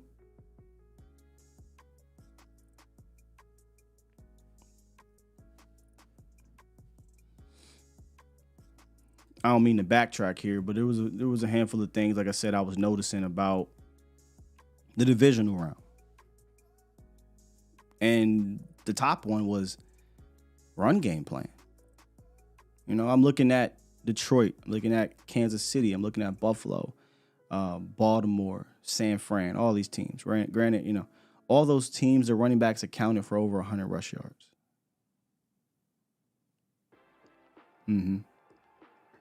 But it wasn't just the box score watching, right? Like, there was the how. Look at Kansas City. Isaiah Pacheco and his big runs. It was the how. Buffalo leaning on a run game with James Cook earlier on. It was the how. I mean, we know Detroit. They got maybe the best how in the league.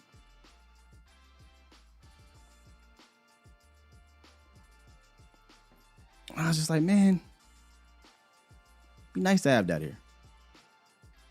That was one thing. Defensive toughness and stops was another thing. The great play calling throughout was another thing. And then the QBs eliminating the turnovers were another thing. I mean, all of those things were present in those victories, I'm talking about it takes a village. Is that a thing I know it's a thing in our culture, right? Like, we got the whole picture and everything. I don't know if that's said in other cultures, like it takes a village. But that's kind of how I look at these playoff games. Like, it took a village. You know, there's a leader in each village. There's a guy that maybe stands out in said village. You know? But all those teams, quarterbacks didn't turn the ball over. The play calling, I mean, it felt like it was great throughout. Even in the teams that lost. I mean, you saw LaFleur dialing that thing up. Detroit, there's a couple plays that just stand out. Detroit had a play on 3rd and 1. They had an obscure tight end they never throw the ball to. Play action, run action. He pop, delay the release, wide open. He goes for like 30-something. Buffalo had this dope-ass play on 3rd and 3. We get a motion with Latavius Murray. We want to see if we're in man. Boom, we're in man.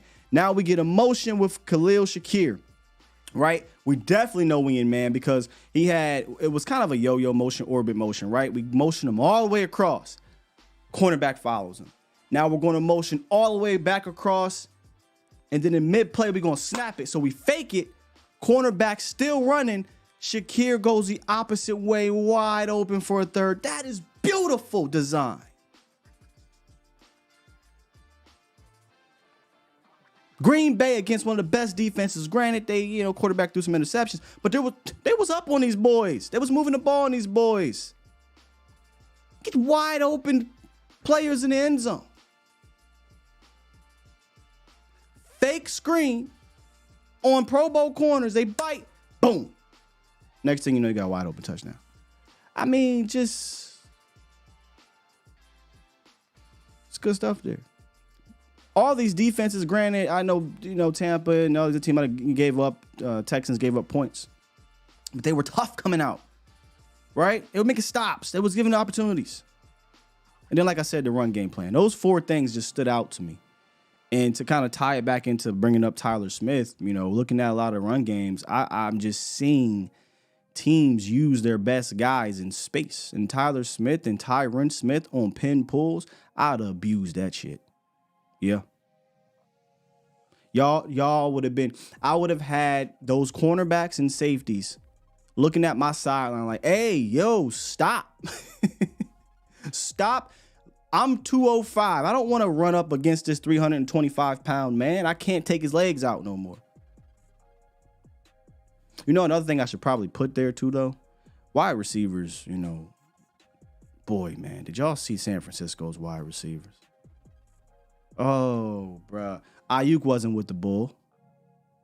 Jennings took my man and drove him into the damn water bottles and didn't let go. So you do need wide receivers that are willing to do that.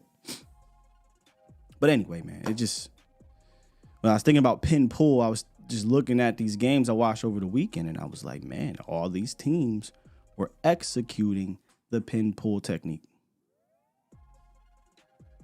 All these teams were doing even if you for real, go look at the Chiefs.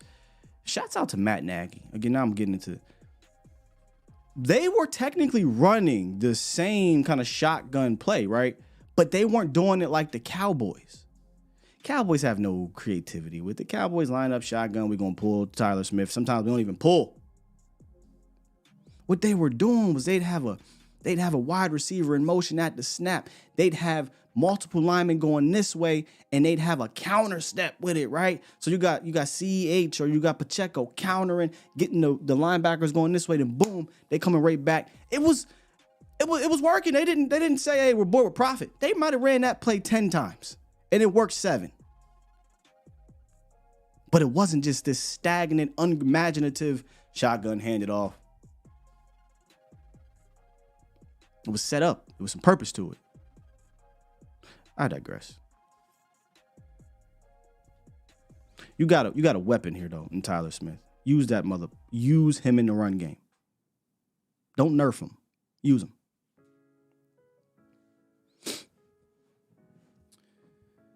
The last one is kind of the second question. Talk about 2 big questions here, Cowboys Nation, right? The first question was, what are we going to do with Mike Solari? Mike Solari is this has to be answered. If Mike Solari is going to be here, then we need to tell him, hey, we need better. We need to come up with a run game plan. We can't go into the playoffs 3 years in a row one-dimensional. That is inexcusable. The other question is Tyron Smith. Well, what the hell you mean, Sky? There is no question here. Well, hear me out. Tyron Smith reworked his contract before the season, right? He saved the Cowboys a lot of money, like $9 million or something like that. But by reworking the deal, it became a 1-year deal. Okay? But he moved back to left tackle, not right tackle, and that boy was looking like a god. More specifically, as a pass protector. Dude gave up 1 sack in the regular season, only 18 pressures, and over 550 pass block snaps. He looked like the best pass blocking left tackle in the game. He's not the same run guy, and I peeped that early in the game, but I don't care. You get his big ass in space and let's work. But he was a phenomenal pass protector this season and deserved, I think, to be on the All-Pro voting. He became second-team All-Pro. I think it was his 5th or 6th time being an All-Pro in a year. The question, though, is not, do you bring him back anymore? I don't think that's the question. I think the question now is, how do you bring him back? The question of bringing back Tyron might have been brought up prior to the season. He had a fantastic season. You bring him back. How, though? And the how is the most important one. I do not think, and I said this last year and I'll say it again, you do not put all of your eggs in the Tyron Smith basket again. You cannot do it. He's good to miss 4 to 6 games. Okay? With that said, he ain't playing another 5 years. It's not going to happen. So he's got maybe another year, probably, maybe 2. And I don't even know if you want to keep throwing any eggs in the basket after the next year. So, Cowboys Nation, I would bring back Tyron under the same circumstances I was going to bring him back in 2023. And that's with not relying on him. And that's with saying I need to have his replacement ready to go. Now, I will not lie to y'all. There was a point in time where I thought Tyler was going to be his replacement, right? Played all those snaps out there. It looked like, hey, this is the future left tackle. They talked about him being the future left tackle. But you got an all-pro season out of Tyler Smith. His versatility, I don't think you ignore it, right? Maybe you go into the draft and say, hey, if the best left guard falls to us, we move Tyler. If the best tackle falls to us, we keep Tyler. But I do think you need to draft his replacement. First round, Sky? First round, I don't give a damn. If it's first round, it's first round. You cannot move forward with the assumption that Tyron Smith is your future. And it's not because I don't think Tyron is played fantastic. He played awesome. He ain't going to be here forever. And what you don't want to do, whether it's with Dak or with another quarterback, is now you're putting said quarterback in a situation where, oh, snap, Zach is gone, Tyler Biadasz is gone, Tyron Smith is gone. We'll see what happens with Terrence. Maybe Terrence becomes a rock. And you just got this, you don't know what's going on up front. What happened? We don't know what's happening with the coaches. Like, is there a run game? Is there not? It's just too many questions. Whereas if I can at least get that replacement in-house, one or two things is going to happen. One, that replacement going to play. And what if that replacement plays well, right? Like, what if that first round pick, second round pick, he plays well? And as good as Tyron is, you can say, well, you know what? Now we can give that replacement 500 snaps and all this experience and get time to work with Tyler throughout the year and let's roll with it. You know what I mean? We got it. Let's roll with it. And now in year 2 for him, year 4 for Tyler Smith, those guys are good to go. And whoever our center is right now is year 2. That's our core. And then you got Terrence. You got your core. Hey, Tyron getting hurt. Tyron missing time. Whoever his replacement is going to play a lot. And you can say, hey, Tyron, you to be the best damn swing tackle in football. If that guy plays well. If that guy is showing struggles, and you could throw Tyron. It's a win-win situation to me. Win-win. But you don't bring him back under the guise of, you are our guy no matter what. Keep it a bean with Tyron. And here's the thing. I don't think he wants to go anywhere. I don't think Tyron Smith, who's played his whole illustrious career here, is trying to go pack up and go play somewhere else. Nope. I think he wants to be in Dallas. He loves it here. He'll take a team-friendly deal like he did. If he has to, be on the bench, no player wants to be on the bench. But Tyron did something I think we forget that shows his kind of ability to be the team guy. Tyron was going to be on the bench, y'all. Not this past season, the previous season. Yeah. They were ready to roll with Tyler and keep him there. Then Terrence got hurt. And they said the team came to me. And he told the team, don't move Tyler. That's your future. Keep him there. How bad is it for Terrence? It's torn ACL. I'll go play right tackle. So I feel like Tyron will say, hey, I'll definitely come back. What you need from me? You need me to start till I can't? I got you. You drafted this first round pick. You really don't want to not give him a chance? Let's battle. I'm going to win it. I doubt this first round pick going to beat me. But nonetheless, what if he does, right? What if he's close? You got a good look. So now you go in and you got an all-pro, Tyler Smith. Maybe you got a different center, Zach and Terrence. And when Tyler and Smith goes down, now you got that first, second round, whatever, right? Early round pick tackle ready to roll. So it's no longer a matter to me, Cowboys Nation, of do I bring him back? I bring him back. It's the how. If they bring him back under the guise of we're not drafting your replacement, that's a problem. Because now guess what? Your next Byron Bell and who are the other guys? They had the same names. Your next Chumley Doga, Jason Peters. It's the revolving door. No real answer. Just throw this veteran out there and hope that he can hold it down. When it's been proven time and time and time again. Yeah, the Cams. Cam Fleming, and it was the other Cam. Chaz Green. It's been proven, man. Time and time and time and time again. That guy that ultimately steps in for Tyron, if his name ain't Tyler Smith, who was a first-round pick, they have been a detriment to the offensive line. So there's my breakdown, Cowboys Nation. Season review of this offensive line.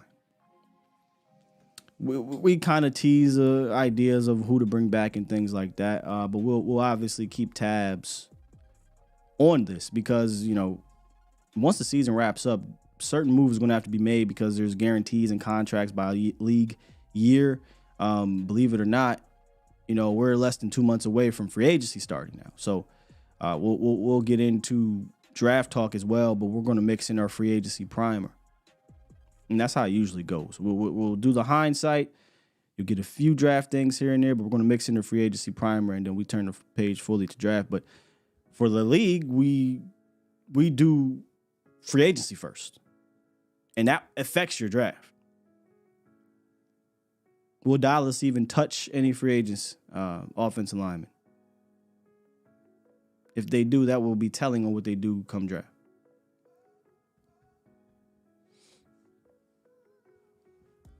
And as we're talking about free agency, I see Patrick Queen and Levante David rolling up here. Derrick Henry. Yeah, there's damn, my guy. Put on Madden. Queen, Henry, Jones, Simmons. See, here's the thing. I don't know how long you've been here, Dak for MVP Prescott. There's a cold reality you're going to have to face here. Cold one. We hope that this is an all-in. We hope they look down at that 7 deuce and they just go all in and they sign all those cool little players you talking about. The reality, though, we've got a cap boy criteria. Oh, I know y'all hate that. I know. But it's the reality, man. And what we do here, my man, is we have a cap boy criteria. We always list about 3 free agents in that group that fits under the cap boy criteria. What's the cap boy criteria? What is that, Sky? Hurt guy. It's number 1. Is this a hurt guy I can give, for cheap? It's number 2. So hurt guy, cheap guy. And is this a guy that maybe was a high draft pick or uber productive player that just hasn't been that over the last couple seasons, but we think we can get the best out of him? That's cap boy criteria. Sometimes it works. Sometimes you get Malik Hooker. Sometimes you get J-Ron Curse for a year. Sometimes you know what I mean?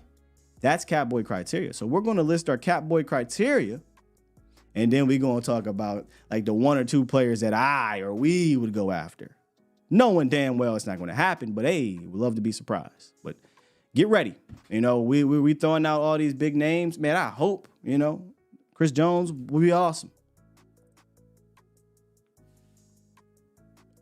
It's just, I don't have the confidence that Cap Boy, and this is the time to call him that. I ain't calling him at all regular season. This is the time to call him that because that's how he operates.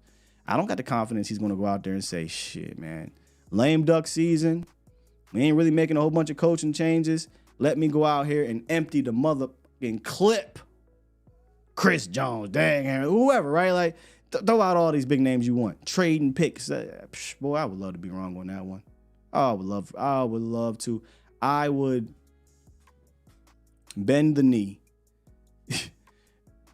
if Steven and them boys come out here and do something that they don't, they go all in. Let me say that. Not dip the toe, not trade a 5th or 6th round pick for Gilmore on a year and Cooks. Like, that's dipping the toe, right? And I gave him credit for that. I said, shit, this might be our version of all in. Had the opportunity at the trade deadline to add to it. You had some obvious deficiencies there and you got scared.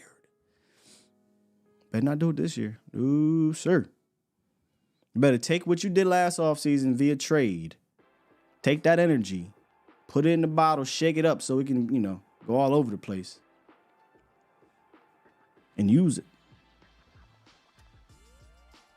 But we'll talk about our Catboy criteria, guys. We got so I think what we're going to do, I do have kind of my schedule. Me and Foots talked about it. Next week, Foots will be on. And we're going to do our first kind of look into the Senior Bowl. We got our Senior Bowl watch list. And then right after that, we'll probably talk about what happened at Senior Bowl and get into our free agency primer and continue to do our hindsight series. So that's what we're doing. All right. Today was the Cowboys offensive line. I usually break this into 2, but I decided to do it all today. Tomorrow, another hindsight part of our series. You just have to tune in for the actual position. And we'll continue to operate that way. Maybe we'll get some news. I don't know why we waiting on this Dan Quinn news. I mean, we can't keep sitting on our hands, in my opinion. Dan has a second interview with the Seahawks. I'm done thinking Dan Quinn's getting a job. I thought that the last 2 years. I hope Dan Quinn is able to get a promotion and become a defensive coordinator, and we can kind of make sure we address this thing the right way after he leaves. I don't know that will happen. But I feel like Cowboys Nation, something needs to be done. We can't just be like, we're just waiting for Dan Quinn. Like, yo, is he coming back? Like, y'all looking real passive right now to me. This ain't looking like an organization. Sky, it just ended last week. You're right. Let me calm down. Let me calm my emotions down. I get it. We got a long time. I just worry with other assistants out here doing these interviews. Somebody might get snatched up or an assistant might say, I'm good. Dan interviewing, goddammit, you need to be interviewing.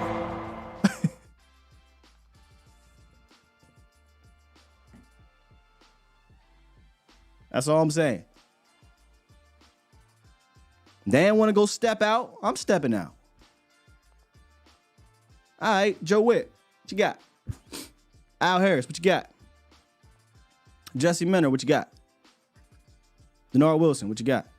Man, I'm interviewing too. I'm not getting caught my pants down. Next thing you know, breaking news. Dan Quinn hired. Okay, Dan's hired. Denard Wilson. Okay, Denard's hired.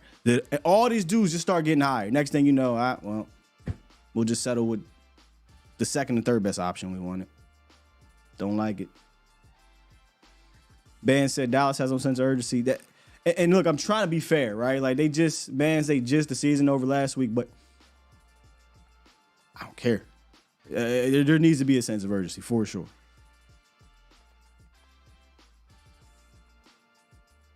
Appreciate your night. Just saw you drop one on the way out. Super chat. What happened to Will McClay, Schoon, and Mozzie? I would love to ask Will. Because I'm telling y'all, man, y'all think Will McClay the GM. I ain't going to keep telling the story over and over again. Will McClay says, here's our guys. Here's the list. Here's my opinion.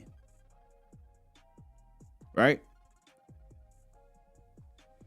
Now, the Mozzie thing, I don't think that's such a... Look, I didn't work out. I get where they're going here. But Mozzie losing 30 pounds, I don't know what that was about. I don't know. The tight end thing, I don't know what it is about this organization that just has this infatuation with second-round tight ends when they got their guy on the roster.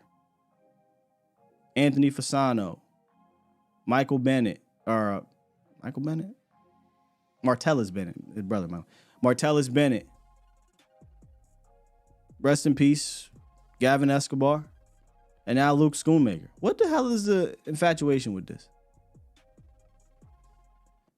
I don't get it. But I'm just saying, man. Look, Will is culpable for sure, right? I mean, he's put Mozzie and he put Schoonmaker on the board. You know what I mean? And they ask him his opinion about Mozzie. He say, hey, man, I think this could be a guy not for the now and the future. And for whatever reason, they bring in Mozzie and they tell him to lose weight, or I don't know what this is about. He's not the head up over the center guy. Weird to me. But yeah, not a great draft class. If this isn't one Will McClay is going to be able to hang his hat on. We'll see what happens in year 2 with it. But I just do sometimes wonder if they just let him truly be a general manager, what will happen? Will McClay's a smart dude. Is it not a dummy? I highly doubt Will McClay is the type that says, I want to go with linebackers that are safeties. Highly doubt that.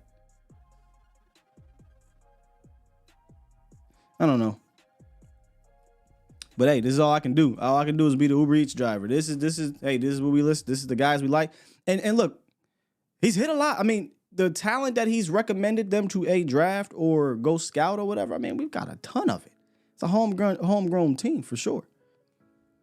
I would have loved to get ultra aggressive though. Would have loved to do it. That'd have been a perfect year to do it last year, in my opinion. But, you know, we like our guys. We like our draft picks. The problem with it, and I said this before, if you miss, it's going to be felt because you lean on that too damn much. Oh, he's hit on other. He did, and congratulations. But guess what? When you are predominantly, and I hate to use the word predominantly, but when you completely lean into draft and develop, free agency, F trades, you completely lean into that for a decade plus. Like, that's what you do. Bro, you're going to have to be better than just good. I hate to say it. Got to be all time. You got to be out of this world. You can't miss, because if you miss, this is what happens. You can't be afforded to have a draft like this. No, not when Detroit leading runner is a rookie, leading receiver is a rookie, leading defender is a rookie. Can't do it. Can't miss, man. I digress, though. Get up out of here. Push the goddamn button. Push the goddamn button. It's not how we wanted to end it, man. But I'll be back tomorrow. We'll be talking about another position group, breaking it down, taking a look at their future outlook on this team. Yeah. Bands, if y'all haven't seen the reaction me, Foots, and Vach had when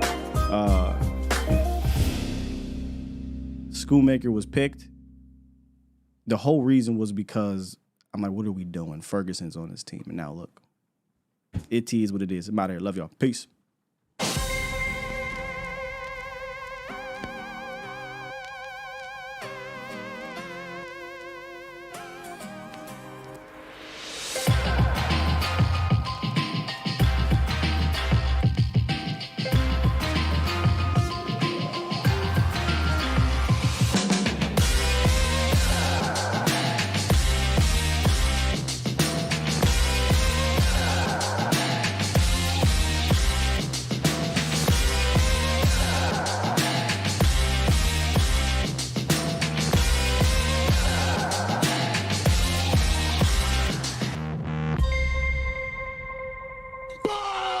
Squad!